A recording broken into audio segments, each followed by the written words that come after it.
But I must say, I'll enter a little dissent here. I'm doubtful about global thinking.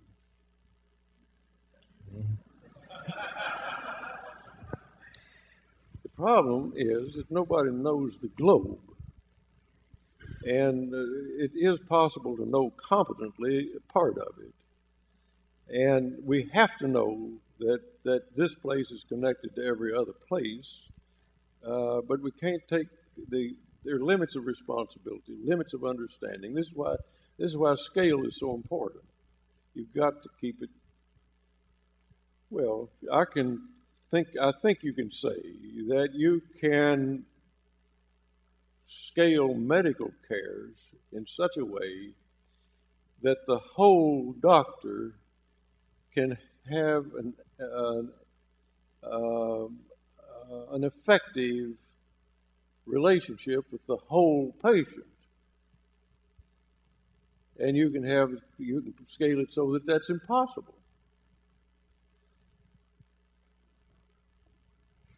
You mentioned that healing connects with the word holy, so I wanted to have a little bit of time for us to talk about the role of religion in the way we think of healing. And you've written a fair amount of how one of the great diseases of religion has been dualism, the elevation of the spirit at the expense of the body, or the soul at the expense of the body. How do you think spirituality might be a contributing part in the healing of communities and neighborhoods? Well, as a part of my response to that duality, I quit using the word spirituality.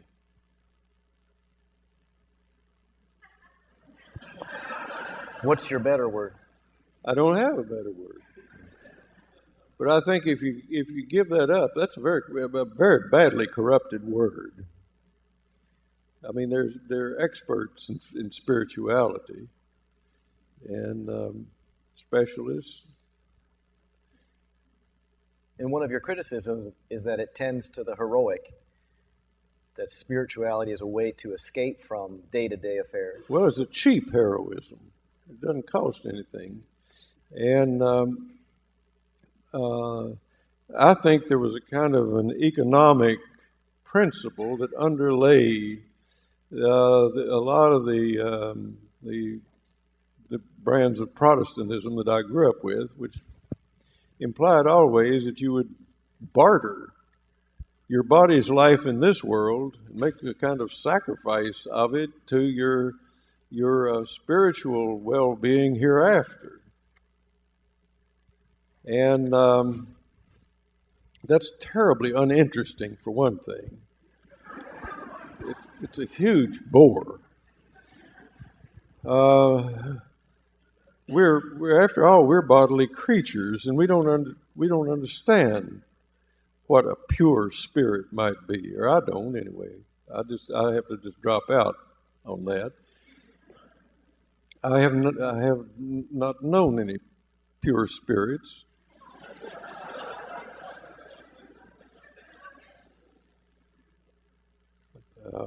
I'm very well acquainted with a lot of dead people, but they're still present to me as they were. And so I know that materialism is off. I mean, it just doesn't account for enough. It just leaves too much out. So I don't want to talk about a purely material reality, and I don't want to talk about a purely spiritual reality. And so I've been dodging those terms to try to deal directly, or more directly, more clearly, to do a better job all the time of dealing with life as I have experienced it. And life as I have experienced it is compounded of experience that I think of as heavenly. I mean, if it weren't, why would we worry about it, about heaven? And I think that I'm aware of things in our life here that are hellish. And if you're in bad enough shape, it can last a long time. The whole effort is to terminate those hellish times in people's lives. But sure, I don't mind using the term heavenly or hellishly or earthly,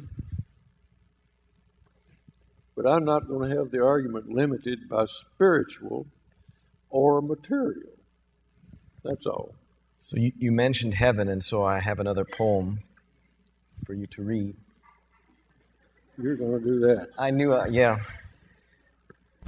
Well, this is the way I argue with myself. This is another Sabbath poem.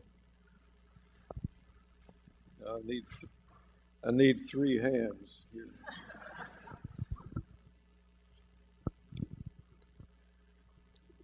O saints, if I am even eligible for this prayer, though less than worthy of this dear desire, and if your prayers have influence in heaven, let my place there be lower than your own.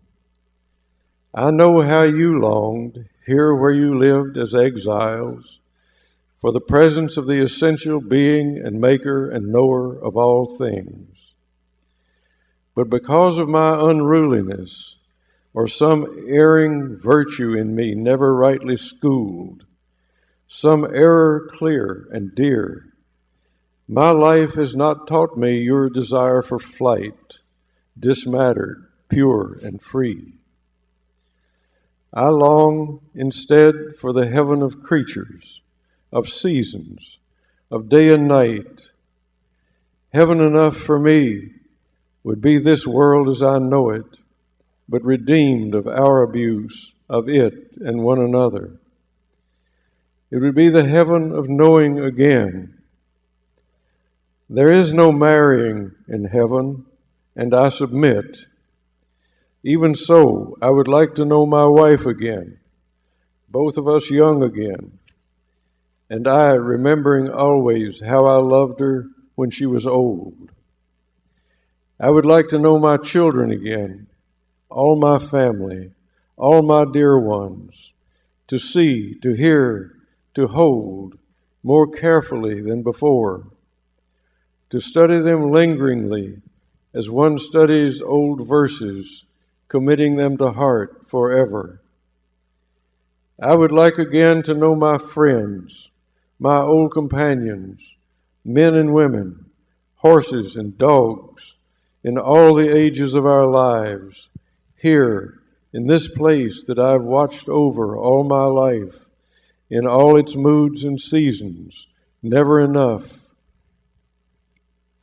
I will be leaving how many beauties overlooked. A painful heaven this would be, for I would know by it how far I have fallen short. I have not paid enough attention. I have not been grateful enough. And yet this pain would be the measure of my love. In eternity's once and now, pain would place me surely in the heaven of my earthly love.